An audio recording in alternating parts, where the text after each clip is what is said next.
الحمد لله غافر الذنب قابل التوب شديد العقاب ذي الطول لا إله إلا الله وأشهد أن لا إله إلا الله وحده لا شريك له جل عن الشبيه والمثيل والكفي والنظير وأشهد أن سيدنا وسندنا ونبينا محمد وعلى آله وأصحابه ومن تبعه بإحسان إلى يوم الدين ثم أما بعد فإن أصدق الحديث كتاب الله وأحسن الهدي هدي محمد صلى الله عليه وسلم وشر الأمور محدثاتها وكل محدثة بدعة وكل بدعة ضلالة وكل ضلالة في النار. ألا أيها الإخوة أوصيكم وإياي بتقوى الله دليلا بقول الله تعالى يا أيها الناس اعبدوا ربكم الذي خلقكم والذين من قبلكم لعلكم تتقون. يا أيها الذين آمنوا اتقوا الله حق تقاته ولا تموتن إلا وأنتم مسلمون. يا أيها الذين آمنوا اتقوا الله وقولوا قولا سديدا يصلح لكم أعمالكم ويغفر لكم ذنوبكم ومن يطع الله ورسوله فقد فاز فوزا عظيما. সম্মানিত দিনী ভাইরা, মহান রব্বুল আলামিনের দরবারে শুকরিয়ার মস্তক অবনত করছি, যিনি আমাদেরকে যথাসময়ে মসজিদে আসার তৌফিক দিয়েছেন। অনেক ভাইদের থেকে বাছাই করে, মুসলিমদের থেকে বাছাই করে গুটি কয়েকজন আমরা যথাসময় আসতে পেরেছি। নিঃসন্দেহে আল্লাহ সুবহানাহু ওয়া তাআলা আমাদের কল্যাণ, আমাদের বারাকা, আমাদের প্রতি দয়া অনুকম্পা করতে চান বলেই আমরা এই তৌফিক পেয়েছি। আল্লাহ তাআলার কাছে আমরা শুকরিয়া আদায় করছি, আলহামদুলিল্লাহ। সালাত ও সালাম প্রেরণ করছি বিশ্ব মানবতার মহান শিক্ষক, মানবতার বন্ধু নবী মুহাম্মদুর রাসূলুল্লাহ সাল্লাল্লাহু আলাইহি ওয়াসাল্লামের প্রতি। ক্ষমা প্রার্থনা করছি আদম আলাইহিস সালাম থেকে শুরু করে আজকের এই দিন পর্যন্ত আল্লাহর জমিনে তাওহীদের যাত্রা উড্ডীন করতে গিয়ে যে সকল ভাইয়েরা পৃথিবী থেকে বিদায় নিয়েছেন, আল্লাহ তাআলা সকলকে ক্ষমা করে দিন, আমিন। সম্মানিত দিনী ভাইয়েরা, আজকের জুমার খুতবার আলোচ্য বিষয় হলো আল আমরু বিল মারুফ ওয়ান নাহি আনিল মুনকার, সৎ কাজের আদেশ, অসৎ কাজের নিষেধ। এই শীর্ষক শিরোনামে একটি সংক্ষিপ্ত ও তত্ত্ববহুল আলোচনা করার চেষ্টা করব ইনশাআল্লাহু তাআলা। আল্লাহ সুবহানাহু ওয়া তাআলা পৃথিবীতে মানুষদেরকে প্রেরণ করে এই মানুষদের জন্য যুগে যুগে নবী রাসূলদেরকে পাঠিয়ে কিছু কর্মসূচি তিনি দিয়েছেন। সে সকল কর্মসূচিগুলি নবী রাসূলদের জন্য যেমনিভাবে ছিল, তার উম্মতদের জন্যও ছিল। যারা সেই সকল কর্মসূচিগুলিকে যথাযথভাবে আদায় করেছে তাদের প্রতি আল্লাহর পক্ষ থেকে অনুগ্রহ, অনুকম্পা এবং প্রতিদান। আর যারা এগুলিকে যথাযথভাবে আদায় করেনি তাদের জন্য রয়েছে হুমকি এবং আল্লাহর পক্ষ থেকে লাআনত। আমরা সেই সকল বিষয়ের একটি গুরুত্বপূর্ণ বিষয় সৎ কাজের আদেশ, অসৎ কাজের নিষেধ। শিরোনামটা একেবারেই সহজ, আমরা বুঝি।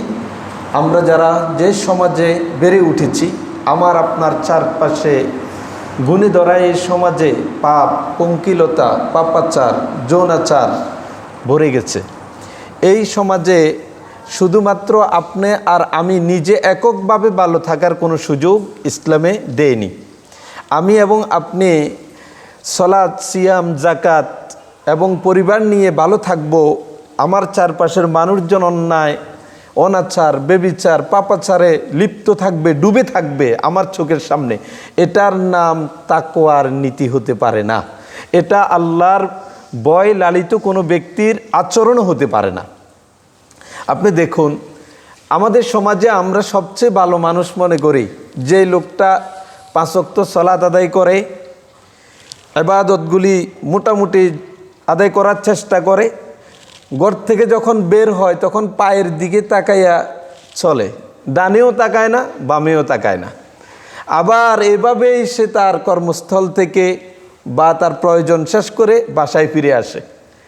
এই লোকগুলিকে আমরা আল্লাহওয়ালা, মুত্তাকি, ফরেজগার, খোদাভীরু মনে করি। অথচ এই লোকগুলির আশেপাশে এতগুলি অন্যায় অপরাধ সংগঠিত হচ্ছে, দেখেও না দেখার মতো করে চলে, এবং সেটা তার ভিতরে কোনো ব্যথাও অনুভব করে না। সেটা পরিবর্তনের জন্য কোনো ধরনের চেষ্টা পরিকল্পনাও তার থাকে না। তথাপিও এই লোকগুলিকে আমরা আল্লাহওয়ালা লোক মনে করি। আসলে কি এই ধরনের লোকগুলিকে কোরআন এবং সুন্নাহর মানদণ্ডে আল্লাহওয়ালা, মুত্তাকি, ফরেজগার বলার সুযোগ আছে কি না, আজকের এই আলোচনা থেকে আমরা এটা জানার চেষ্টা করব। আরও দেখবেন যে আমাদের সমাজের বুজুর্গ ব্যক্তি, আল্লাহওয়ালা ব্যক্তি যারা, তাদেরকে দ্বীনি বা শরিয়ার কাজগুলি করার জন্য এমন সহযোগিতা করা লাগে, দেখলে হতবাক হতে হয়। ধরেন একজন আল্লাহওয়ালা মানুষ আপনার এখানে আসছে, সে অজু করবে, আপনি 2-4 জন তার চারপাশে থাকতে হয়। অজু করতে যাবে, কেউ তাকে গাঢ় বনার দিয়ে নিয়ে যাচ্ছে, বা আরেকটু যদি বয়স্ক হয় হাত ধরে নিয়ে যায়, আবার আরেকজনে পানি ঢেলে দেয়, আরেকজন তোয়ালে নিয়ে দাঁড়িয়ে থাকে, এরপরে আবার সে এসে তার কাজ শেষ করে। এই লোকটার অজু কতক্ষণ থাকবে আমার জানা নেই। ইসলাম কোনো দুর্বল এই রকম মানে আল্লাহওয়ালা এবং বুজুর্গ ব্যক্তিদের নিশানা দুর্বলতা দিয়ে আল্লাহ তাআলা কখনোই প্রকাশ করেননি। আমার রব এক মহান শক্তিশালী, আমার নবী মুহাম্মদুর রাসূলুল্লাহও শক্তিশালী, আমার নবীর সাহাবারাও ছিলেন শক্তিশালী, এবং যেই নবীর কাছে ওহী নিয়ে আসতেন জিবরিল, তিনি ছিলেন প্রচণ্ড শক্তিশালী। সুতরাং ইসলাম কোনো দুর্বলতার মানদণ্ডে নির্ণীত হয়ে তাকে মুত্তাকি আর পরেজগার বানিয়ে দেয়া, এটা একটা ভুল। এটা একটা ভুল সংস্কৃতি আমাদের সমাজে। কারণ আপনি দেখেন যে লোকটা অজু করতেই যদি এতজন মানুষ লেগে যায়, তার অজু কতক্ষণ থাকবে আমার তো খুব সন্দেহ লাগে। এই অজু বা দিয়ে সে কতক্ষণ পর্যন্ত ইবাদতবন্দি করতে পারবে? সুতরাং আসুন, প্রকৃতপক্ষে সলাত, সিয়াম, জাকাতের পাশাপাশি, নিয়মিত ইবাদতগুলির পাশাপাশি সৎ কাজের আদেশ, অসৎ কাজের নিষেধ, এটা একটি গুরুত্বপূর্ণ ইবাদত। আল্লাহ সুবহানাহু ওয়া তাআলা পবিত্র কোরআনুল কারীমে সূরা আলে ইমরানের 110 নম্বর আয়াতে ঘোষণা করছেন, কুনতুম খায়রা উম্মাহ, তোমরাই সর্বশ্রেষ্ঠ জাতি। আমি যদি সর্বশ্রেষ্ঠ হতে চাই, আল্লাহ রাব্বুল আলামিনের এই ঘোষণার আলোকে 3টি এজেন্ডা এবং কর্মসূচি বাস্তবায়ন করলে পরে সর্বশ্রেষ্ঠ জাতির অন্তর্ভুক্ত হওয়া যাবে। শুধু রাসূল সাল্লাল্লাহু আলাইহি ওয়াসাল্লাম সর্বশ্রেষ্ঠ নবী, তার উম্মত হয়েছে এই জন্য সর্বশ্রেষ্ঠ, পৃথিবীতে সবার পরে এসেছি, সবার আগে জান্নাতে যাব, এটা যেমন হাদিস দ্বারা প্রমাণিত, সর্বশ্রেষ্ঠ নবীর উপর অর্পিত আদেশ এবং নিষেধগুলিকে না মেনে সর্বশ্রেষ্ঠ দাবি করার কোনো সুযোগ নেই। আল্লাহ তাআলা বললেন, কুনতুম খায়রা উম্মাহ, তোমরাই সর্বশ্রেষ্ঠ জাতি। উখরিজাত লিন্নাস, এই সর্বশ্রেষ্ঠ জাতিকে বের করা হয়েছে অন্যের জন্যে, শুধু তোমার নিজেকে নিয়ে চিন্তা করবে ব্যাপারটা এমন না। উখরিজাত লিন্নাস, মানবতার জন্যই তোমাদেরকে বের করা হয়েছে। তাহলে শুধু নিজে এককভাবে নিজের পরিবার সন্তান নিয়ে ভালো থাকবো, এটা কোনো মুমিন এবং শ্রেষ্ঠ সন্তানদের বৈশিষ্ট্য হতে পারে না। আল্লাহ রাব্বুল আলামিন বলছেন, যদি শ্রেষ্ঠ জাতি হয় তার মধ্যে 3টি কোয়ালিটি থাকবে। এই এজেন্ডাগুলি যদি বাস্তবায়িত হয় তাহলে সে সর্বশ্রেষ্ঠ জাতি হিসেবে পরিচয় দিতে পারবে। 1, তা'মুরুনা বিল মা'রুফ, তোমরা সৎ কাজের আদেশ দিবে। ওয়া তানহাউনা আনিল মুনকার, অন্যায় কাজ থেকে মানুষদেরকে নিষেধ করবে। ওয়া তু'মিনুনা বিল্লাহ, আল্লাহর প্রতি ঈমান আনবে। অবাক করা কথা, আল্লাহর প্রতি ঈমান, এই কথাকে 3 নম্বরে বললেন কেন? আল্লাহর প্রতি ঈমান আনার পরে না সৎ কাজের আদেশ অসৎ কাজের নিষেধ করলে পরে এটা আল্লাহর কাছে গ্রহণযোগ্য হবে? যার ঈমান নাই, তার সৎ কাজের আদেশ অসৎ কাজের নিষেধ, ভালো অনেক কাজ করার পরেও সে ইহকালীন কোনো উপকার পেতে পারে, কিন্তু পরকালে তার জন্য কোনো অংশ থাকবে না এটার জন্য। কিন্তু ঈমানদার এই জাতিকে সর্বশ্রেষ্ঠ জাতি আল্লাহ তাআলা বলতে গিয়ে সবার আগে বললেন সৎ কাজের আদেশ, অসৎ কাজের নিষেধ, এরপরে হলো আল্লাহর প্রতি ঈমান। এটা দিয়ে বোঝাচ্ছে একজন মানুষ যখন ঈমান আনে, এটা তার ব্যক্তিকে উপকার দেয়, সে নিজে এককভাবে উপকৃত হয় তার ঈমানের কারণে। আর এই ইমানদার ব্যক্তির সামাজিক দায়িত্ববোধটা তার ব্যক্তিগত দায়িত্ববোধের চেয়েও বেশি গুরুত্বপূর্ণ। সেটি হলো ওই সমাজের চলমান কোনো অন্যায় অপরাধের মূল উৎপাটন করা, মানুষদেরকে ভালো পথের দিকে ডাকা। এটার মাধ্যমে তার ইমানের পূর্ণতা পাবে। সেই কথা বোঝানোর জন্য আল্লাহ তাআলা ইমানের আগে ইমানদারদের কর্মসূচি কি হওয়া উচিত সেটা তিনি বুঝিয়ে দিলেন, যে সৎ কাজের আদেশ করতে হবে, অসৎ কাজের নিষেধ করতে হবে। প্রিয় ভাইয়েরা, এই সৎ কাজের আদেশ অসৎ কাজের নিষেধ এটা খুব কঠিন কাজ। বলাটা সহজ, করাটা, বাস্তবায়ন করা এটা অনেক জটিল এবং অনেক সময় জীবন নাশের কারণও হয়ে যায়। তো আজকে আমরা জানব সৎ কাজের আদেশ অসৎ কাজের নিষেধ এই দায়িত্ব পালন করার বিধান কি ইসলামী শরিয়া। বিধান হলো সলাতুল জানাজা যেমন ফারজুল কিফায়া, মৃত ব্যক্তির আপনজনদের কেউ একজন বা নিকটাত্মীয় প্রতিবেশীর কেউ যদি এটা আয়োজন করে, অংশগ্রহণ করে, বাকি মুসলিমদের থেকে সেই পাপ চলে যায়। ঠিক সৎ কাজের আদেশ সমাজের অন্যায় কাজগুলি থেকে মানুষদেরকে বারণ করার এই ব্যাপারটাও ফরজুল কিফায়া। ফরজে কিফায়া মানে হলো সমাজের কোনো লোক যদি চলমান সংগঠিত অন্যায়ের বিরুদ্ধে দাঁড়িয়ে যায় তাহলে বাকি অন্যরাও ওই পাপ থেকে বেঁচে যাবে। কিন্তু কেউই যখন দাঁড়াবে না, সমাজের এই পাপ চলছে, অন্যায় চলছে, কেউ এটাকে পরিবর্তনের জন্য চিন্তা করবে না, তখন সকলেই মিলে কি হবে? গুনাহগার হবে। তাহলে আমরা এক কথাই বুঝলাম, আল্লাহর এই জমিনে মানুষদেরকে ভালো কাজের দিকে ডাকা, অন্যায় কাজ থেকে বারণ করার জন্য একদল লোকের ভূমিকা থাকা উচিত। সকলেই মিলে করতে পারলে ভালো, কিন্তু সকলের উপরে এটা ফরজে আইন না। কতিপয় আদায় করলে বাকিদের উপর থেকে এটা আদায় হয়ে যাবে। কিন্তু এই সৎ কাজের আদেশ অসৎ কাজের নিষেধটা কখনো কখনো মুস্তাহাব পর্যায়ে চলে যায়, মুস্তাহাব হয়, এটা ফরজের পর্যায়ে থাকে না। কখন মুস্তাহাব হয় জেনে রাখেন। আপনি আমি যে কাজের জন্য তাকে ডাকছি, যে দিকে ডাকছি, সেই কাজটা যদি নফল বা মুস্তাহাব পর্যায়ের হয় তাহলে ওই বিষয়ে সৎ কাজের আদেশ করাটাও মুস্তাহাব পর্যায়ের হয়ে যাবে। ধরেন আপনি তাহাজ্জুদের প্রতি তাকে ডাকছেন, তাহাজ্জুদ আদায় করা তো তার জন্য ফরজ না, সুতরাং এই দাওয়াতটা দেওয়াও আপনার জন্য ফরজ না, এটাও মুস্তাহাব, এটা সুন্নাত পর্যায়ের। মানে যে বিষয়ের দিকে তাকে ডাকবেন, যে কাজটার দিকে তাকে আহ্বান করবেন, সেটার বিধানের আলোকে সৎ কাজের আদেশের বিধানটাও ওইরূপ হবে। অনুরূপভাবে অন্যায় কাজ থেকে নিষেধ করছেন, যে অন্যায়টা হারাম পর্যায়ের না, মাকরুহ নিচের পর্যায়ের, ওই কাজগুলির ব্যাপারে যদি আপনি তাকে দাওয়াতি কাজ নাও করেন, আল্লাহর কাঠগড়ে আপনি জবাবদিহি করতে হবে না, এটা মুস্তাহাব পর্যায়ে থাকবে। আশা করি বুঝতে পেরেছেন। তাহলে প্রথম হলো কখন ফরজে কিফায়াটা মুস্তাহাব হয়। তার এক নাম্বার হলো যে কাজের দিকে ডাকছি সেটা যদি ফরজ পর্যায়ের না হয় অথবা হারাম পর্যায়ের না হয় তাহলেই সেটা ওই অবস্থায় মানুষদের উপরে মুস্তাহাব হিসাবে প্রমাণিত হয়। দুই নাম্বার, যেটার দিকে আপনি ডাকছেন সেটা ফরজ অথবা যে অন্যায় করছে এটা হারাম, এটার ডাকা আপনার উপরে ফরজে কিফায়া। কিন্তু আপনি যদি তাকে ডাকেন, আপনার জীবন যাওয়ার সম্ভাবনা আছে, গুলি করে দিবে আপনাকে, আপনার উপর হামলা করবে, আপনার জীবন নাশের সম্ভাবনা আছে। এমত অবস্থায় আপনার উপরে এটা মুস্তাহাব হয়ে থাকবে, জীবন নাশ, জীবনের কোনো আশঙ্কা। এই অবস্থায় ফরজ কাজ হারাম কাজ হলেও সেখানে আপনি করতে বাধ্য না। তবে এখন এই অজুহাতে আপনি সৎ কাজের আদেশ আর অসৎ কাজ থেকে বিরত থাকার সুযোগ আছে কিনা এটার ফয়সালা হবে আপনার সাথে আর আল্লাহর সাথে। কি কারণে আপনি এটা বাদ দিয়েছেন যুক্তি দিয়ে বোঝানোর দরকার নেই, এটা আপনি আর আল্লাহর সাথে ফয়সালা করবেন। তিন নাম্বার যে কারণে সৎ কাজের আদেশ অসৎ কাজের নিষেধটা মুস্তাহাব হয় সেটা হলো ওই যে সমাজের যে অন্যায়, এই অন্যায়গুলি একদল লোক যখন করে ফেললো বাকিদের উপর এটা মুস্তাহাব থেকে যায়।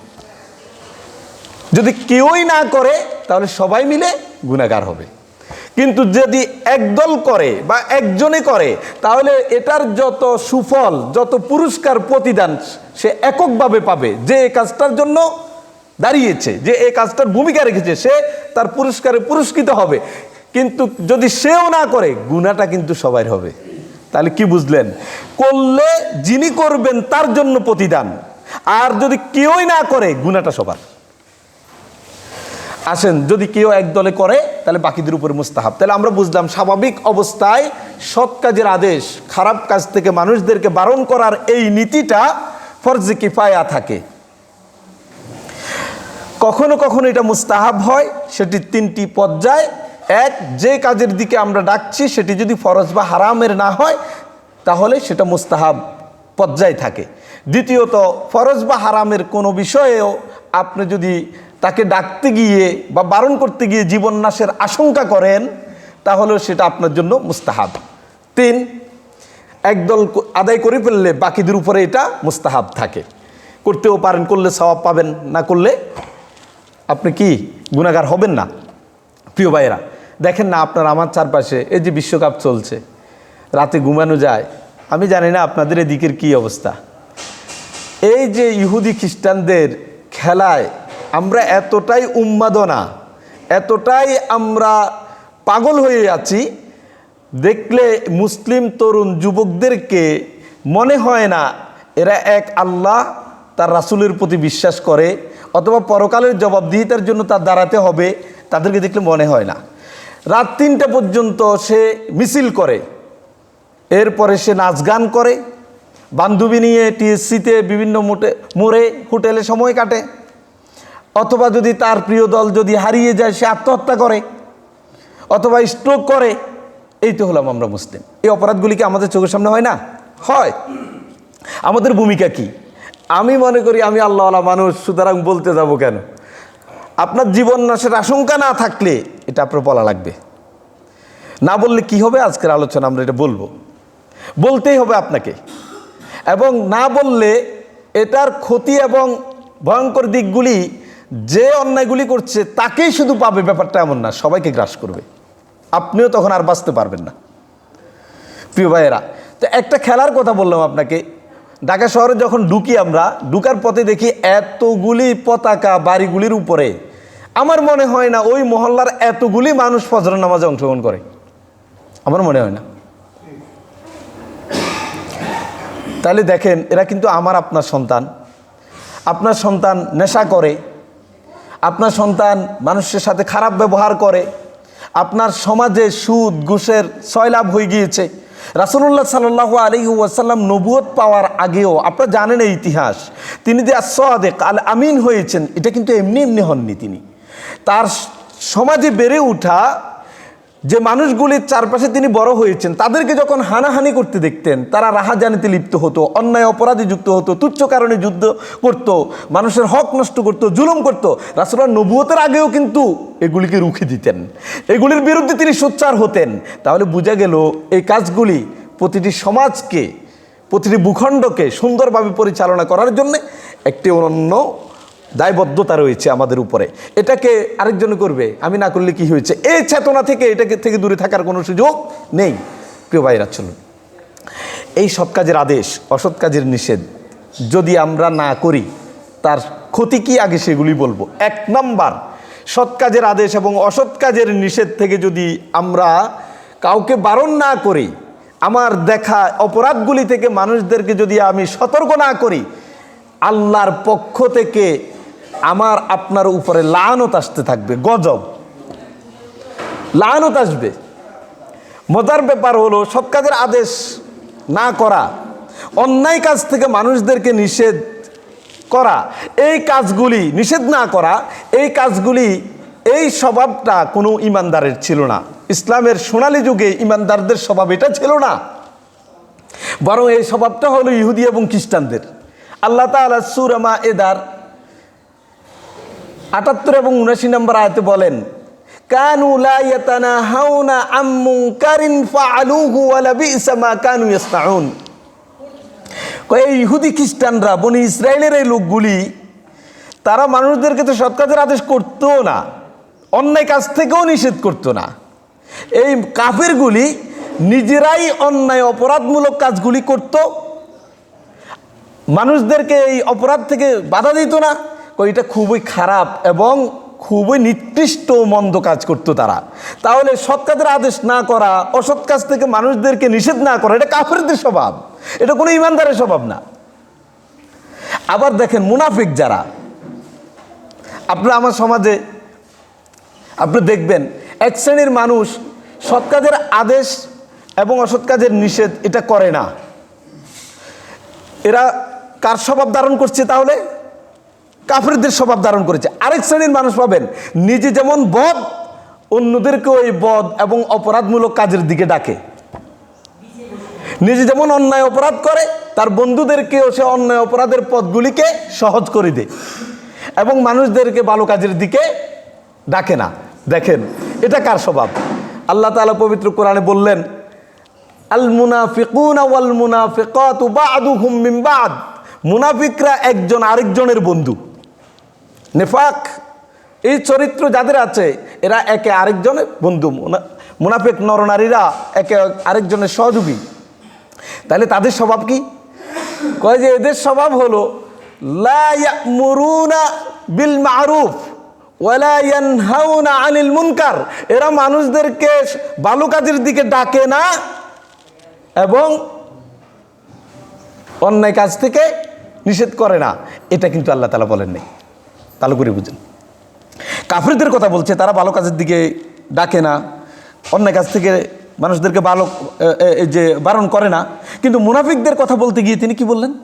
তিনি বললেন তারা ইয়ামুরুনা বিল মুনকার, তারা হচ্ছে মানুষদেরকে খারাপের দিকে ডাকে, ওয়ায়ানহাউনা আনিল মারুফ, ভালো কাজ থেকে না তাদেরকে নিষেধ করে। তাহলে আপনার বন্ধু যে মন্দ নিজেও করে, আপনাকেও মন্দের দিকে আহ্বান করে, সে কার স্বভাব এবং চরিত্র ধারণ করে? মুনাফিকের। আর যে এই কাজ করেই না, না করেই নিজেকে বুজুর্গ প্রমাণ করতে চায়, সমাজের সবচেয়ে ভালো মানুষ, খুব বেতালে যাওয়া দরকার নেই, ও যেমনি চালো চলুক গা, ওর কবর কি আমি যাবনি, বলে না এগুলি? তাহলে ওইটা কার স্বভাব? ইহুদি খ্রিস্টান কাফিরদের স্বভাব। সুতরাং আপনি আমি নিজেকে ইমানদার এবং শ্রেষ্ঠ জাতি প্রমাণ করতে চাইলে যদি এই কাজ না করি তাহলে স্বভাব হলো কাফেরদের। আর যদি মন্দ কাজের দিকে আহ্বান করি, ভালো কাজ থেকে মানুষদেরকে বারণ করি, তাহলে এটা হবে মুনাফিকদের স্বভাব। প্রিয় ভাইয়েরা, তাহলে ইমানদারদের স্বভাব কি হবে? তারা সৎ কাজের আদেশ করবে, অসৎ কাজের নিষেধ করবে। এটা অনেক জরুরি ব্যাপার। যদি না করি কি হবে? আমরা প্রথম বললাম শাস্তি, আল্লাহর পক্ষ থেকে এদের উপর লাআনত হবে, এরা লাআনত পাওয়ার হকদার হবে। লাআনত মানে কি? আল ইবতিআদু আন রাহমাতিল্লাহি ফিদ দুনিয়া ওয়াল ইবতিআদু আনিল জান্নাতি ফিল আখিরাহ। লাআনত আল্লাহ তাআলা যখন কাউকে করেন, এ লাআনত মানে হলো দুনিয়াতে আল্লাহর রহমত, দয়া, অনুকম্পা, বারাকা, সুখে, শান্তিতে, সমৃদ্ধিতে থাকা, এগুলি আপনার জীবনে জুটবে না, এগুলি থেকে আপনি দূরে থাকবেন। আর পরকালে জান্নাতে আপনি যেতে পারবেন না। এটা হচ্ছে আল্লাহর পক্ষ থেকে লাআনত। আল্লাহ তাআলা কি বলেন কোরআনে? সূরা মাইদার সেই 78 নম্বরের আয়াতের শুরুতে তিনি বলছেন, লুইনাল্লাযীনা কাফারু মিন বানি ইসরাঈল আলা লিসানি দাউদ ওয়া ঈসা ইবনে মারইয়াম যালিকা বিমা আসাউ ওয়া কানু ইয়াতাদুন। কয় যে ওই সকল কাফের, বনি ইসরাইলের যে সকল কাফেরেরা সৎ কাজের আদেশ করে না, অসৎ কাজ থেকে মানুষদেরকে নিষেধ করে না, চোখের সামনে দেখার পরেও মানুষদেরকে ভালো পথের দিকে না ডেকে মন্দের উপরে ছেড়ে দেয়, এই মানুষগুলিকে দাউদ আলাইহিস সালাম এবং ঈসা ইবনে মারইয়াম তাদের জবানে আল্লাহ তাআলার পক্ষ থেকে এদেরকে লাআনত করা হয়েছে। লাআনত করা হয়েছে কেন? যালিকা বিমা আসাউ, এটা এই কারণেই করা হয়েছে কারণ তারা অবাধ্য আচরণ করত, মন্দ কাজ করত, ওয়া কানু ইয়াতাদুন, এবং সীমা লঙ্ঘন করত। তাহলে প্রিয় ভাইয়েরা, আমরা বুঝলাম 1 নাম্বার শাস্তি হলো আমার আপনার সামনে দেখা, সংগঠিত হওয়া চলমান কোনো অপরাধ যদি আমরা দেখি, সেটার বিরুদ্ধে আমাদেরকে রুখে দাঁড়াতে হবে। আপনারা একটা হাদিস খুব ভালো করে জানেন, আল্লাহ নবী সাল্লাল্লাহু আলাইহি ওয়াসাল্লাম বলেছেন, মান রাআ মিনকুম মুনকারান ফালিয়ুগাইয়িরহু বিয়াদিহি।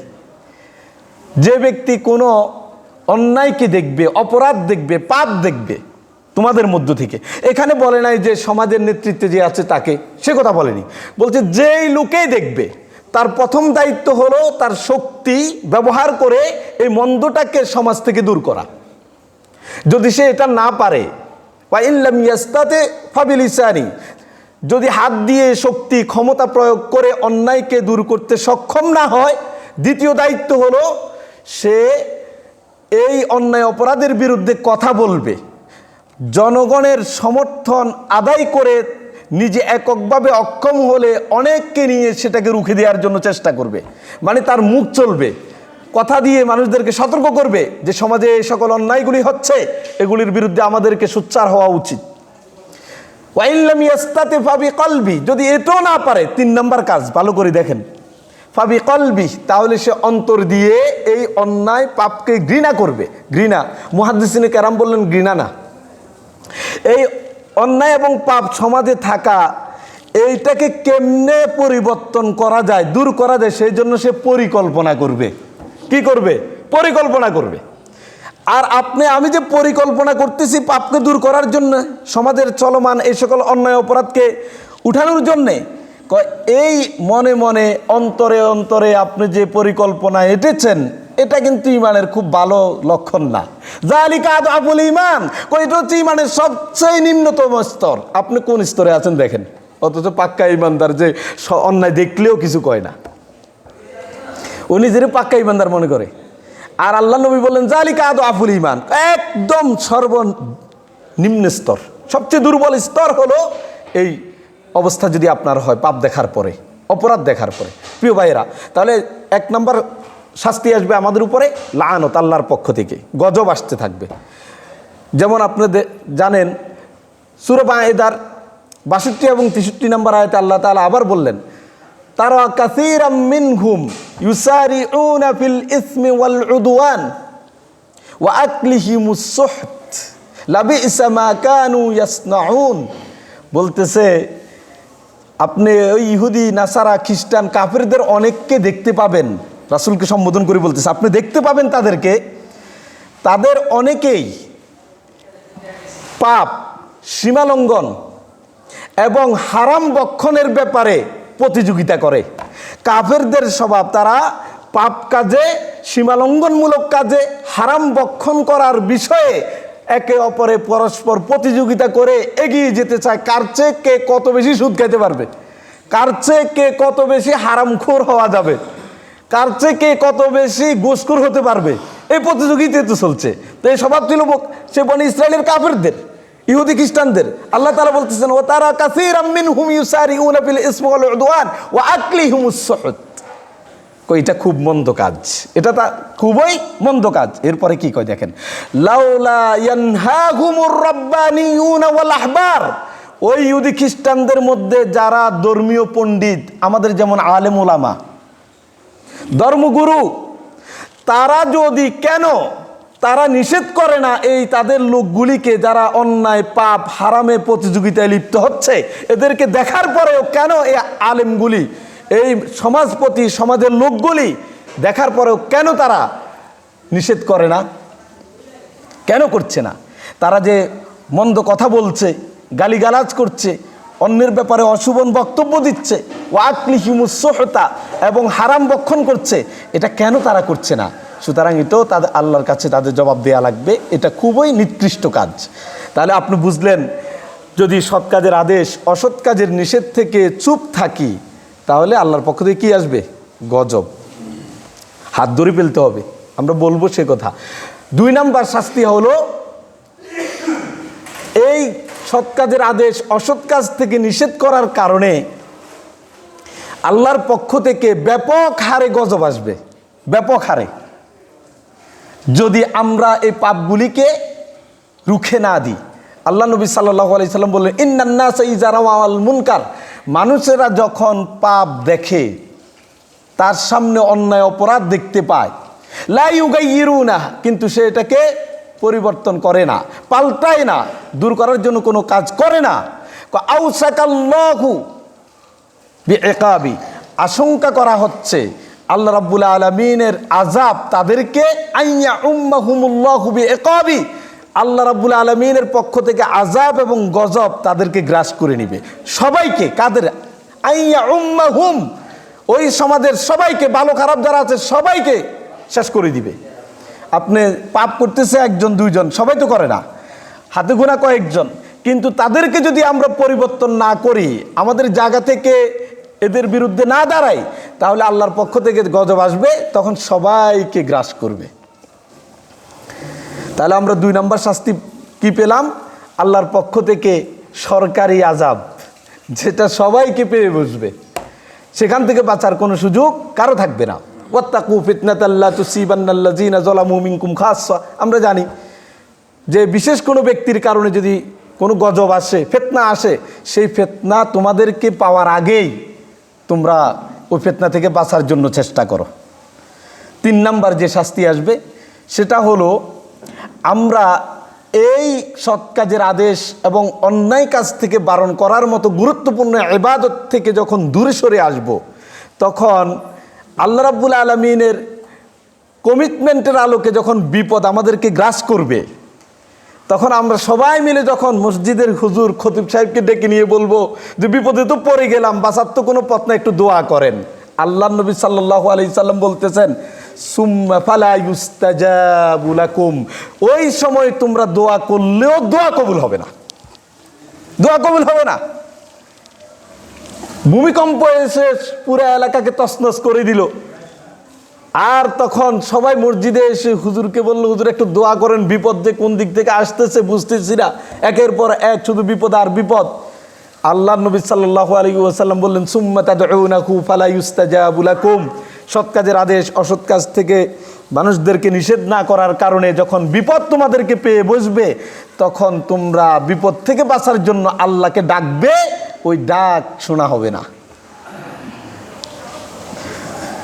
4 নম্বর শাস্তি, আল্লাহ রাব্বুল আলামিন সমাজের যে মানুষগুলি সৎ কাজের আদেশ অসৎ কাজের নিষেধ থেকে মুখ ফিরিয়ে নিল, ওই সমাজের মানুষগুলির একজনের অন্তরের সাথে আরেকজনের অন্তরকে সৌহার্দ্যতা সম্প্রীতি নষ্ট করে একেবারে শত্রুতে পরিণত করে দিবেন। দেখেন না, বলে ভাই ভাইকে দেখতে পারে না, ও যেন আমার জানাজায়ও না আসে, এরকম চিত্র আমরা দেখি না? আল্লাহ নবী সাল্লাল্লাহু আলাইহি সাল্লাম বলেন, লম্বা হাদিস, যে আল্লাহর শপথ করে বলছি, অবশ্যই তোমরা সৎ কাজের আদেশ করবে, ওয়ালা তানহাউন্না আনিল মুনকার, অসৎ কাজ থেকে মানুষদেরকে নিষেধ করবে, যারা অন্যায় অপরাধ করে তাদেরকে সত্যের উপরে আসতে, হকের উপরে আসতে বাধ্য করবে, এবং এটার উপরে সে চলতেও তাকে বাধ্য করবে। যদি এটা না করো, তাহলে আল্লাহ সুবহানাহু ওয়া তাআলা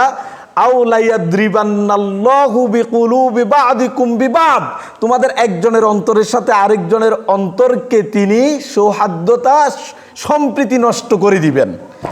শুধু এটা করে ক্ষান্ত থাকবেন না, সুম্মা লাইয়াল আনান্নাকুম কামা লাআনাহুম, তোমাদের উপর লানত আর গজব দিতে থাকবেন, যেমনিভাবে পূর্ববর্তী ইহুদি খ্রিস্টানদেরকে গজব দিছেন। ব্যাপারটাকে সহজ মনে হয়। 5 নাম্বার যেই শাস্তির মুখোমুখি হওয়া লাগবে সেটা হলো, যেখানে এই অপরাধ সংগঠিত হচ্ছে সেই এলাকায় আপনি থাকার পরেও যখন অপরাধের প্রতি আপনার ঘৃণা থাকবে, আপনি অপরাধটাকে অপছন্দ করবেন, তাহলে উপস্থিত চোখের সামনে অন্যায় অপরাধ হওয়ার পরেও আপনি সেই গজব থেকে বেঁচে যেতে পারেন। তার ঘৃণা এবং সেটার বিপরীতে দাঁড়ানোর কারণে, সেটার বিপরীতে সোচ্চার হওয়ার কারণে আল্লাহ তাআলা আপনাকে বাঁচাবেন। কিন্তু যদি আপনি অনুপস্থিত আছেন, কিন্তু পাপটার কথা সংবাদ পৌঁছার পরে বললেন, ঠিকই করছে, অমুক যে অমুকের সাইজ করছে, কাজটা ঠিক মতো করছে, আল্লাহ নবী সাল্লাল্লাহু আলাইহি সাল্লাম বললেন, কানা কামান শাহিদা মিনহা, ওই লোকটা অনুপস্থিত থেকেও অন্যায়টাকে সাপোর্ট করার কারণে উপস্থিত যে লোকটা অন্যায় করেছে সে যেমন অপরাধী, অনুপস্থিত থেকে এটাকে সাপোর্ট করার কারণে সমান অপরাধী সে। এই জন্য বলে না যে আমি তো ছিলাম না, এরপর আমাকে মামলা দিলেন, আমি তো ওই দিন দিনাজপুর ছিলাম। যদিও অনেক এগুলি মিথ্যা হয়, ব্যাপারটা হয় না। আল্লাহ নবীর হাদিস তো এরকম। তাহলে আপনি 4 নম্বর শাস্তি হলো, পাপের প্রতি যদি আপনার সাপোর্ট থাকে, সম্মতি থাকে, অনুপস্থিত থাকলেও পাপ না করেও সেটার গজব আপনার উপরে আসবে। তাহলে এই যাবৎ জানলাম হলো 5টি শাস্তি আল্লাহর পক্ষ থেকে আমরু বিল মারুফ ওয়ান নাহি আনিল মুনকার ছেড়ে দিলে আমাদের উপর আসবে। এটাকে সহজভাবে নেওয়ার কোনো সুযোগ নেই। এখন জানবো পুরস্কার কি। এই ভালো কাজটা যদি আমরা করি তাহলে কি কি পুরস্কার পাবো। 1 নম্বর পুরস্কার হলো আমরা সর্বশ্রেষ্ঠ জাতি হিসাবে চিহ্নিত হব আল্লাহর কাছে। সুবহানাল্লাহ। সূরা আল ইমরান 110 নম্বর আয়াত যে পড়লাম, তোমরাই সর্বশ্রেষ্ঠ জাতি, তোমাদেরকে বের করা হচ্ছে মানবতার জন্যে, তুমি তোমার জন্য না, মানুষের কল্যাণের জন্যে। সৎ কাজের আদেশ, অসৎ কাজে নিষেধ করে একটি সমাজকে, একটি ভূখণ্ডকে ভালো করে রাখবে। না হলে তো এটা একেবারে হায়না পশুদের সমাজে পরিণত হবে। পাপকে যদি আপনি এভাবে ছেড়ে দেন, কোনো পাপ দেখেও যখন না দেখার মতো করে চলেন, সেটা তো কোনো ভালো মানুষ বিচরণ করতে পারবে না। এজন্য আল্লাহ তাআলা এমন কিছু সামাজিক দায়িত্ব দিলেন ইমানদারদেরকে, যেই দায়িত্বগুলি পালন করলে পরে সে একজন সর্বশ্রেষ্ঠ মানুষ হিসেবে আল্লাহর কাছে পরিচয় দিতে পারবেন। দেখেন আবুল আহাবের কন্যা দাররা, সে রাসূলুল্লাহ সাল্লাল্লাহু আলাইহি সাল্লামকে বললেন, ইয়া রাসূলুল্লাহ আইয়ুন নাসি খায়র, সবচেয়ে ভালো মানুষকে। রাসূল সাল্লাল্লাহু আলাইহি সাল্লাম তখন মিম্বরের উপরে ছিলেন। রাসূল বললেন, সবচেয়ে ভালো মানুষ হলো আকরাউহুম ওয়া আতকাহুম লিল্লাহ, যে সবচেয়ে বেশি আল্লাহর কিতাব পাঠ করে এবং আল্লাহকে ভয় করে, সে সবচেয়ে ভালো মানুষ। এরপরে ওয়া আমুরুহুম বিল মারুফ, সৎ কাজের আদেশ করে, ওয়া আনহাহুম আনিল মুনকার, মানুষদেরকে অসৎ কাজ থেকে নিষেধ করে, ওয়া আউসালুহুম লির রাহিম, এবং আত্মীয়তার সম্পর্ককে জোড়া লাগায়। এগুলি হলো সবচেয়ে ভালো মানুষ। সুবহানাল্লাহ। আর আপনি ভালো মানুষ বলছেন কারে? পায়ের নিচের দিকে তাকায়, পায়ের দিকে তাকায় মসজিদে আসে, আবার মুখের দিকে তাকাইয়া ঘরে যায়, চারপাশে অন্যায় অপরাধ, গালি গালাজ, অপরাধের সয়লাভ, সে দেখেও না দেখার পান করে। আমরা খুব আল্লাহওয়ালা মানুষ, ওনার মতো বুজুর্গ মানুষ আর নেই। আর এই লোকটাই যদি সে ওই অন্যায় অপরাধের বিরুদ্ধে দাঁড়ায়, ওর মতো খারাপ লোক সমাজে আরেকজন নাই। এটাই তো মনে করে যে আপনারা তো মাথা ব্যথা কামি করলে এত এত মাথা কামান কেন আপনি? তাহলে মানুষের কাছে যে আপনি অন্যায় অপরাধের বিরুদ্ধে দাঁড়ানোর কারণে খারাপ হলেন, আল্লাহর কাছে কি হলেন? শ্রেষ্ঠ মানুষ। তো দেখবেন আমাদের এলাকা গ্রামেও আমরা দেখি, যিনি সব ইবাদতগুলি যথাযথভাবে করেন কিন্তু সামাজিক কাজে তার কোনো কন্ট্রিবিউশন নাই, তিনি কোনো দায়িত্ব পালন করেন না, সবাই তাকে বড় হুজুর বলে এবং হাদিয়া তোবা যা আছে সব সবার আগে ওনার বাসায় যায়। ওনারই আরেক ভাই খুব ভালো আলেম, তিনি ইবাদত বন্দিকে এগুলি করার পাশাপাশি তিনি সামাজিক এই দায়িত্বগুলি পালন করেন। সমাজের লোকজনের কাছে বড় ভাইয়ের চেয়ে ছোট ভাই এতটা খারাপ, মনে হয় আসমানের নিচে জমিনের উপর আর খারাপ মানুষ নেই, অথচ সে নিজের জন্য কিছু করে না। এটা আপনার সমাজেও আছে। তাহলে আসেন, সবচেয়ে ভালো মানুষ হতে হলে এই অন্যায়গুলির বিপরীতে দাঁড়াতে হবে আল্লাহ সন্তুষ্টির জন্যে। 1 নম্বর পুরস্কার হলো আমরা সবচেয়ে শ্রেষ্ঠ মানুষ হতে পারবো এ কাজের মাধ্যমে। দেখেন রাসূল সাল্লাল্লাহু আলাইহি সাল্লামের কথা বললাম, তিনি যখন মক্কা থেকে মদিনায় যান, মদিনায় যাওয়ার পরে মদিনার লোকজন তো দাঁড়িয়েছিল তার অপেক্ষায়। কোন জায়গায় জানেন? সানিয়াতুল বিদা নামক জায়গায়। খেজুর গাছের উপরে দাঁড়িয়েছে, দূর থেকে দেখতেছে যে ঘোড়ার ওটের পায়ের যে ধুলা এগুলি দেখা যায় কিনা। যখন তারা দেখতে পেল তখন তারা অধীর আগ্রহে অনেক দূর থেকে রাসূলের চেহারাটাকে একবার দেখার জন্য তারা অপেক্ষমান ছিলেন।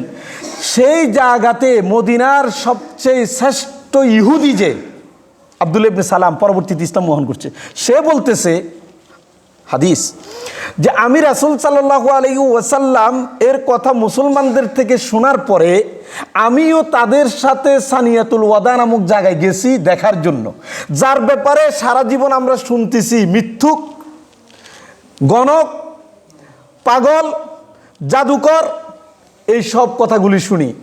এই লোকটাকে দেখার জন্য ইহুদিদের মধ্যে আর কেউ যায় নাই, আমি গেছি। যাই লোকের ভিড়ে আমি সামনে যেতে পারি না, আবার দুলে উঠতেছে। লোকজনকে আমি সরাইয়া সামনে গিয়ে তার চেহারাটা দেখলাম। তিনি বললেন, ওয়াল্লাহি ইন্নী রাআইতু ওয়াজহান লাইসা হাযাল ওয়াজহু বিওয়াজহিল কাযযাব, এটা কোনো মিথ্যাবাদীর চেহারা হতে পারে না। একজন ইহুদি তিনি সার্টিফাই করলেন সে মুহাম্মদুর রাসূলের নবুয়তের আগে কাজ কি ছিল, সমাজ বিনির্মাণে তিনি এই ভূমিকাগুলি রাখতেন। তার ব্যাপারে তার স্ত্রী খাদিজাতুল কুবরা রাদিয়াল্লাহু তাআলা আনহা তিনি কি বলেন, ইয়া রাসূলুল্লাহ আপনি ভয় পাবেন না। যখন তিনি বললেন আপনার কাউমের লোকেরা আপনাকে বের করে দিবে, ওই যে তার চাচাতো ভাই নাওফলের কাছে গিয়ে যখন প্রথম ওহীর সংবাদ দিলেন তখন তিনি ভয় পেয়ে গেলেন। তার স্ত্রী বলল আপনি ভয় পাবেন না, এই নবুয়ত তো মাত্র আসলো আপনার কাছে। আপনাকে আমি যেভাবে চিনি, ইন্নাকা লাতাসিলুর রাহিম ওয়া তাহমিলুল কাল্লা ওয়া তাকসিবুল মাদুমা ওয়া তুঈনু আলা নওয়াইবিল হক। আপনার এমন কিছু গুণাবলী আমি পেয়েছি, আপনি তো তখন নবী ছিলেন না। সেই গুণাবলী কি ছিল? ইন্নাকা লাতাসিলুর রাহিম, আত্মীয়তার সম্পর্ককে আপনি অটুট করে রাখেন। কোথাও ছুটে গেলে নিজে এগিয়ে গিয়ে এটাকে জোড়া লাগিয়ে দেন। আল্লাহু আকবার। ওয়া তাহমিলুল কাল্লা, পঙ্গু মানুষ সমাজে যারা আছে তাদেরকে আপনি উপার্জন করে করে তাদেরকে বহন করতেন।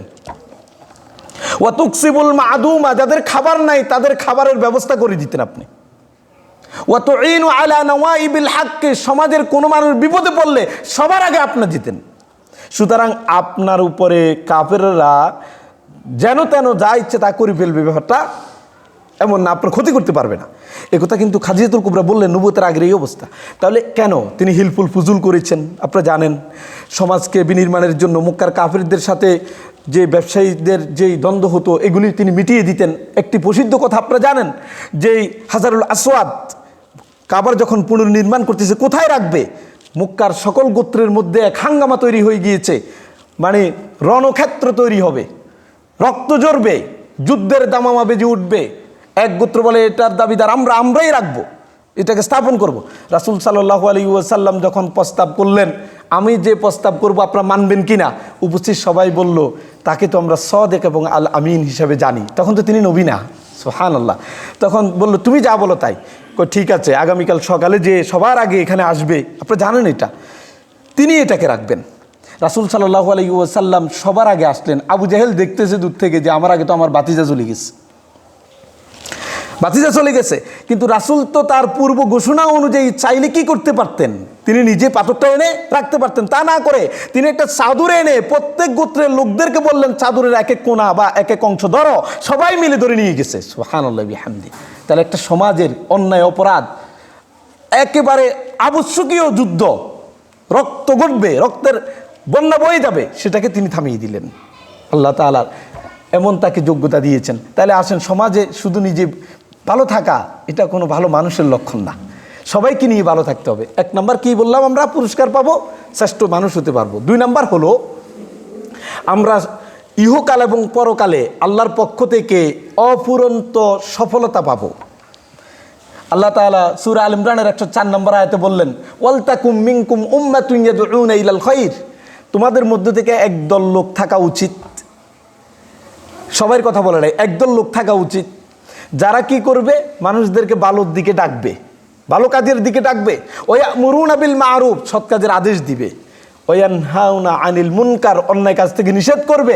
উলাইকা হুমুল মুফলিহুন, এরাই হলো সবচেয়ে সফল ইহকালে এবং পরকালে। সুবহানাল্লাহ। ইহকালে সফল মানে আপনার অভাব থাকবে না, সন্তানরা স্বাচ্ছন্দ্যে চলবে, ভালো মানুষ হয়ে বড় হবে, এবং পরকালে আপনি জান্নাতের অধিকারী হবেন। এর চেয়ে বড় সফলতা আপনার কি হতে পারে? আল্লাহ রাব্বুল আলামিন যখন সফল বলে তখন ইহকাল এবং পরকাল দুই জায়গায় আপনার জন্য সফলতা। আসুন না আমরা এই গুরুত্বপূর্ণ কাজটাও করি। 3 নাম্বার কি পুরস্কার পাওয়া যাবে? পুরস্কার হলো, এটা হচ্ছে নবীদের গুণ। সৎ কাজের আদেশ করা, অসৎ কাজের নিষেধ করা, এটা নবুয়তের গুণ। আপনি দেখেন কোরআনুল কারীমে আল্লাহ তাআলা বললেন, আল্লাযীনা ইয়াত্তাবিউনান নাবিয়্যাল উম্মি আল্লাযী ইয়াজিদুনাহু মাকতুবান ইনদাহুম ফিত তাওরাত ওয়াল ইনজিল। কয় যে তোমরা যে নবীর অনুসরণ করো, নবীকে তোমরা মেনে চলো, তিনি তো একজন উম্মি নবী রাসূল।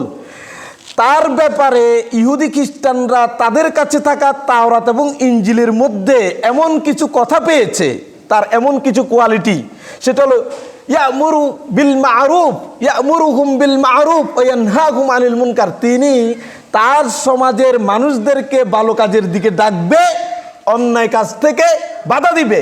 তাওরাত এবং ইনজিলে ইহুদি খ্রিস্টানরা এই নবীর ব্যাপারে সে সংবাদ আগে পেয়েছে, তাহলে এটা নবুয়তি একটি গুণ। আপনি ভালো কাজের দিকে ডাকবেন, অন্যায় কাজ থেকে নিষেধ করবেন, নিজেকে ছোট মনে করার দরকার নেই, নবীদের কাজ করছেন আপনি। 4 নাম্বার পুরস্কার হলো, এটা প্রকৃতি ইমানদারদের বৈশিষ্ট্য। প্রকৃতি ইমানদারদের বৈশিষ্ট্য আপনি দেখেন, আল মুমিনুনা ওয়াল মুমিনাতু বা'দুহুম আউলিয়াউ বিবাদ। একজন ইমানদার আরেকজন ইমানদারের বন্ধু। দেখেন এরপরে কি বলে, ইয়ামুরুনা বিল মারুফ ওয়া ইয়ানহাউনা আনিল মুনকার। এই বন্ধু একজন আরেকজনের প্রতি যে কল্যাণকামী, সে কাম কি করে? সে একে অপরকে কি করে? সৎ কাজের আদেশ দেয়, অসৎ কাজ থেকে নিষেধ করে, সলাতের দিকে ডাকে, ওই তুনা যাকাত, যাকাত আদায় করে, ওই ইউতিউন আল্লাহ ওয়া রাসূলা, আল্লাহ এবং রাসূলের আনুগত্য করে।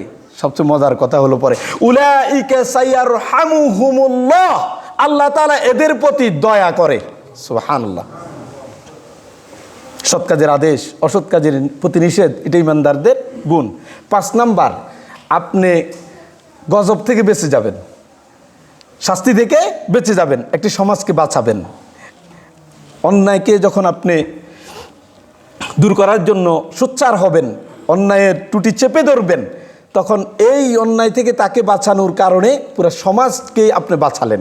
আপনি একটা প্রসিদ্ধ হাদিস জানেন, ওই যে এক নৌকার মধ্যে উপরে একদল, নিচে একদল, নিচের লোকেরা পানি পায় হলো কোথায়? উপর থেকে আনতে হয়। উপরের লোকেরা বিরক্ত বোধ করে, তখন নিচের লোকেরা বলল, উপরে যাওয়ার দরকার কি? পানি তো নিচে, আমরা আছি, নৌকা তো পানির সাথেই, আমরা তো এখানে, তাহলে আমরা নৌকা একটা ছিদ্র করে দিই, পানি আসবে, আমরা আর উপরে যেতে হবে না, আমরা পানি পেয়ে যাব। এখন এই লোকটা যদি উপরের লোকদের বিরক্তির কারণে নিচের তলার লোকে যদি একটা ছিদ্র করে দেয়, তখন কি নিচের তলার লোকেরাই শুধু ডুববে, না উপরের গুলিও ডুববে? তাহলে সৎ কাজের আদেশ এবং অসৎ কাজের নিষেধ যদি আপনি না করেন, আযাব যখন আসবে সবাইকে যেমন পাবে, আর যদি এটা থেকে তাকে বারণ করেন, সবাই বেঁচে যাবে, সবাই বেঁচে যাবে। 6 নাম্বার পুরস্কার, আপনার ঈমান বৃদ্ধি পেতে থাকবে, ঈমান বৃদ্ধি পেতে থাকবে। সুবহানাল্লাহ। আপনি দেখেন আল্লাহ নবী সাল্লাল্লাহু আলাইহি ওয়াসাল্লামের লম্বা হাদিস, সহিহ বুখারী মুসলিমে এসেছে। হাদিসের শেষাংশে তিনি বললেন, আমরুম বিল মারুফি সাদাকা ওয়া নাহিয়ুন আনিল মুনকারি সাদাকা। সৎ কাজের আদেশ দেয়া এটা একটা সাদাকা, অসৎ কাজ থেকে মানুষদেরকে নিষেধ করা এটা একটা সাদাকা। কোনো টাকা লাগছে? একটা ভালো কথা বললেন, মসজিদে চলো, একটা ভালো কথা বললেন যে এই হারাম খেলাধুলা এগুলির সাথে যুক্ত হইও না, মানলো কি মানলো না দায়িত্ব তার, কিন্তু আপনি এটা বলেই একটা সাদাকার সওয়াব আমলনামায় পেয়ে গেলেন, বিনিময়ে আপনি আল্লাহর সন্তুষ্টির কাছাকাছি যেতে থাকলেন। আমি একটা উদাহরণ দিই সবসময়, যে মনে করেন আপনার বাড়িতে বা এলাকায় ওই যে ইন্স্যুরেন্স কোম্পানিরা আসে না, এরা দেখেন একবার, দুইবার, তিনবার, এদেরকে যতই আপনি তাড়িয়ে দেন, এরা কিন্তু আসে। এদের উদ্দেশ্য একটা, উদ্দেশ্যটা কি? যে কোনোভাবে বুঝাই টুজাই যদি আপনাকে তাদের ইন্স্যুরেন্সের একজন গ্রাহক বানাতে পারে, তাহলে সে সফল। আপনি যত গালি দেন না তারে, এই গালিও সে ব্যবসা মনে করে, গালি তো তার কি আছে, ব্যবসা আছে। গালি খাওয়ার পরেও যদি আপনাকে সে বুঝাই ফেলতে পারে, তাহলে কিন্তু তার সফলতা সে পেয়ে গেল। তো আপনি ওই লোকে যদি আপনাকে একটা গালিও দেয়, আপনি শুধু তাকে ভালো কাজের কথা বলার কারণে গালি খাওয়ার পরেও আল্লাহর সাথে একটা ব্যবসা হয়ে গেল, আপনার হয়ে গেল না? ওই ইন্স্যুরেন্সের যেই লোকটা একজন গ্রাহক তার বৃদ্ধি করার কারণে গ্রাহক থেকে কমিশন পায়, ওই গ্রাহক যখন আরেকজন করে তখন সে আবার কমিশন পায়, এভাবে করে অটো তার কাছে আসতে থাকে। ঠিক আপনার আমলনামাও এইভাবে অটো কি আসতে থাকবে, সওয়াব আসতে থাকবে। প্রিয় ভাইয়েরা, 6 নাম্বার যে পুরস্কার আমরা পাবো সেটা হলো, খুব ভালো করে এটা শুনেন, আপনার আমার জীবনে যে বিপদ আসে, আমাদের জীবন চলার পথে বিপদ আসবে, এটি হচ্ছে মানব জীবন। রাসূলুল্লাহ বলেছেন, একটা 4 কোণার ছকেকে মাঝখানে একটা লম্বা দাগ দিয়েছেন, দাগ দিয়ে বললেন এই 4 কোণাটা হলো মানুষের হায়াত, আর এই ঘরের বাইরে যে গেছে নিচে এবং উপরে দুই দিকে, এটা হলো মানুষের আশা, ভরসা, প্রত্যাশা। আর এই লম্বা দাগের চারপাশে শুধু অনেকগুলি দাগ দিছে, এগুলি হলো বিপদ আপদ। মানুষের প্রত্যাশা এবং আশা আকাঙ্ক্ষা, তার হায়াত শেষ হয়ে যায়, তারপরেও প্রত্যাশা শেষ হয় না। এই প্রত্যাশা পূরণের পথে তাকে অনেক বিপদ পাড়ি দিয়ে এগিয়ে যেতে হয়। এক সময় তার জীবনের হায়াত শেষ হয়ে যায়, কিন্তু প্রত্যাশা পূরণ হয় না। আল্লাহ নবী সাল্লাল্লাহু আলাইহি সাল্লাম বললেন, সৎ কাজের আদেশ, অসৎ কাজের নিষেধ, এটা আপনার জীবনের যত বিপদ আপদ আসবে, ওই বিপদ আপদের জন্য কাফফারা হবে। সুবহানাল্লাহ, কাফফারা হবে। সহিহ বুখারীর হাদিস কি বলে দেখেন, ফিতনাতুর রাজুলি ফি আহলিহি ওয়া মালিহি ওয়া ওয়ালাদিহি ওয়া জারিহি, কোনো ব্যক্তি যদি তার পরিবার, সন্তান, সম্পদ এবং প্রতিবেশীর মধ্যে ফিতনায় পড়ে যায়, বিপদে পড়ে, বিপদ থেকে উদ্ধার হওয়ার কোনো তার রাস্তা দেখে না, এই বিপদ থেকে বাঁচার যে সকল মাধ্যম সেগুলি কি? ইউকাফিরুহা সিয়ামু ওয়াস সালাতু ওয়াস সাদাকা ওয়াল আমরু বিল মারুফ ওয়ান নাহি আনিল মুনকার। কয় এগুলি বিপদ থেকে উদ্ধার হওয়ার জন্য কাফারা হলো সিয়াম পালন করা, সালাত আদায় করা, সাদাকা দেওয়া, সৎ কাজের আদেশ করা, অসৎ কাজ থেকে নিষেধ করা। আপনার আমার বিপদের কাফারা হবে। প্রিয় ভাইয়েরা, তাহলে সর্বমোট আমরা বুঝতে পারলাম যে 7টি আমরা পুরস্কার পাবো যদি সৎ কাজের আদেশ করি, অন্যায় কাজ থেকে নিষেধ করি। পরিশেষে সময় শেষ, আমি যে কথাটা বলি শেষ করতে চাই, এই গুরুত্বপূর্ণ ইবাদত আজকে আমরা মূল্যহীন মনে করি, প্রয়োজনহীন মনে করি। প্রত্যেকের দায়িত্বের আলোকে যেমন আল্লাহর কাঠগড়ায় জবাব দিতে হবে, দায়িত্বের আলোকে যেমন আল্লাহর কাছে সৎ কাজের আদেশ, অসৎ কাজের নিষেধের ব্যাপারে জবাবদিহি করতে হবে, পাশাপাশি এই কাজটা দায়িত্বশীলের বাহিরে প্রত্যেক ব্যক্তি যার যার জায়গা থেকেও এটা আবশ্যক। যে কথা আমরা শুরুতে বলে এসেছি। সর্বশেষ যে কথা বলবো, ধরেন আমরা আপনাদেরকে ভালো কাজের আদেশ করছি, অন্যায় কাজ থেকে নিষেধ করছি, কিন্তু আপনারা ঠিকই এগুলি আমাদের কথা শুনে উদ্বুদ্ধ হয়ে পালন করলেন। আমরা এগুলি করি না, আমরা এগুলি থেকে দূরে থাকি। রাজনৈতিক মঞ্চে এগুলি খুব বেশি দেখা যায়। আমরা দেখলাম এই কয়েকদিন হলো যে লক্ষ্মীপুরে একদল লোককে পুলিশ গ্রেপ্তার করছে যারা দিনের বেলায় মাদক বিরোধী আন্দোলনে মিছিল এবং মানববন্ধন করছে, আর রাতের বেলায় মাদকতার আসর করছে। এই কয়েকদিন আগে এটা আমাদের সমাজের চিত্র, নিয়মিত চিত্র। মানে আপনাকে ভালো কাজের কথা বলে আর নিজেই এগুলি করে না। ধরেন এই লোকদের অবস্থা কি হবে সেটা বলেই শেষ করব। রাসূল সাল্লাল্লাহু আলাইহি ওয়াসাল্লামের হাদিস সহিহ বুখারীতে এসেছে। কেমন? রাসূল বললেন, ইউজাউ বির-রাজুলি ইয়াউমাল কিয়ামা। ব্যক্তিকে কিয়ামতের মাঠে নিয়ে আসা হবে। আমরা প্রত্যেকে কিয়ামতের মাঠে আসতে হবে। তন্মধ্যে যাদের ফয়সালা জাহান্নাম হবে তাদেরকে তো জাহান্নামে যেতে হবে। ফায়ুলকা ফিন্নার, এমন এক লোক যাকে জাহান্নামে নিক্ষেপ করবে। জাহান্নামে নিক্ষেপ করার পরে নিক্ষেপিত ওই ব্যক্তিটা ফাতানদালিকু আকতাবুহু ফিন্নার, সে তার পেটের নারী বুড়ি, উজলা যেটা বলি আমরা, এগুলি সব বের করে জাহান্নামের মধ্যে ইয়াদুরু কামা ইয়াদুরুল হিমার বিরিহা, গাধা যেমন গানি নিয়ে সে ঘুরতে থাকে চারদিকে। গাধারে যখন কোনো কিছু ওই যে মারানোর জন্য দেয়, সে এটা চারপাশে হাঁটে। ঠিক বোঝা নিয়ে গাধা যেমন গানির চারপাশে ঘুরে ঘুরে কাজ করে, ওই লোকটাও জাহান্নামে তার নারী বুড়ি উজলা নিয়ে এভাবে শুধু ঘুরতে থাকবে। ফায়াজতামিউ আহলুন নারু আলাইহি, জাহান্নামীরা তাকে দেখে তার চারপাশে এসে জড়ো হবে। জড়ো হয়ে বলবে, মা শানুকা ইয়া ফুলান, তোমার এই অবস্থা কে? তোমার এই অবস্থা কেন? তোমার নারী বুড়ি সব তুমি বের করে দিয়ে গাধার মতো এভাবে ঘুরতেছো কেন? আলাইসা কুনতা তা'মুরুনা বিল মা'রুফ ওয়া তানহানা আনিল মুনকার, তুমি কি আমাদের সমাজের ওই মানুষটা না যে আমাদেরকে ভালো কাজের জন্য উদ্বুদ্ধ করতা, খারাপ কাজ থেকে নিষেধ করতা? তোমাকে তো আমরা ভালো মানুষ মনে করতাম, তুমি কি ওইটা না? ওই লোকটা তখন চিৎকার করে বলবে, কুনতু আনহাকুম আনিল মুনকার ওয়া আতি, আমি তোমাদেরকে খারাপ কাজ থেকে নিষেধ করতাম কিন্তু নিজে আবার সে খারাপ কাজগুলি করতাম।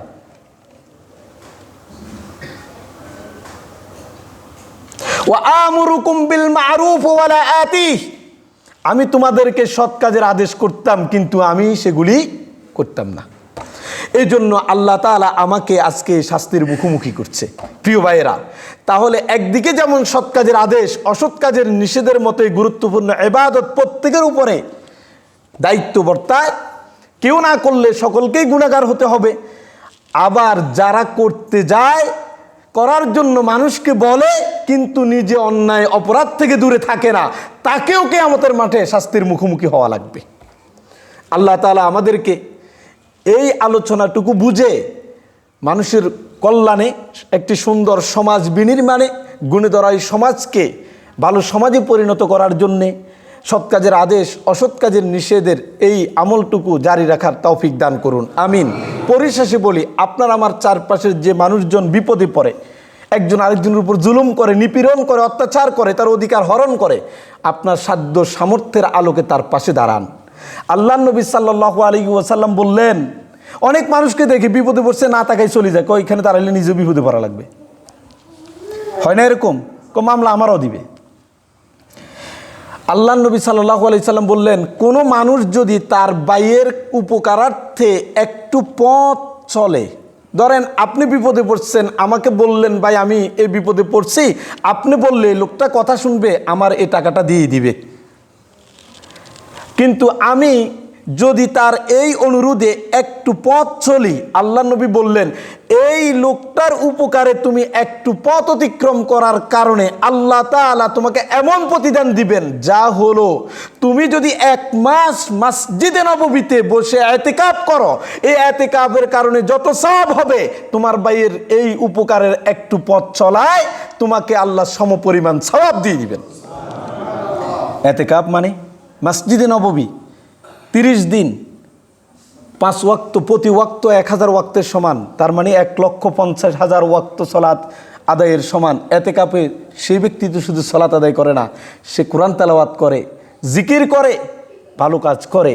সুতরাং এই সব কিছুর বিনিময়ে আপনি শুধু আমার একটু উপকার করলেন, সাধ্য আছে, সামর্থ্য আছে, তাই বলে আল্লাহ নবী সাল্লাল্লাহু আলাইহি সাল্লাম বললেন, আমার মসজিদে ইতিকাফ 1 মাস করলে যে সওয়াব তোমাকে দিয়ে দেওয়া হলো। আপনি তো চাইলে মসজিদে নববীতে প্রতি মাসে যেতে পারবেন না, প্রতি বছর যেতে পারবেন না, কিন্তু এই কাজটুকু করে তো আপনি প্রতিদিন কয়েক ইতিকাফের সওয়াব নিতে পারেন। সুতরাং প্রতিটি সমাজে যারা যুবক আছে, বিশেষ করে যুবকদেরকে দায়িত্ব নিয়ে বিভিন্ন হিলফুল ফুজুলের মতো সংঘ সংস্থা তৈরি করে মানুষের পাশে দাঁড়ানো, মানুষের কল্যাণে কাজ করা, যারা করে তাদেরকে সহযোগিতা করা, আল্লাহ তাআলা আমাদেরকে তৌফিক দান করুন। সুবহানাকাল্লাহুম্মা ওয়া বিহামদিকা আশহাদু আল্লা ইলাহা ইল্লা আনতা আস্তাগফিরুকা ওয়া আতুবু ইলাইক।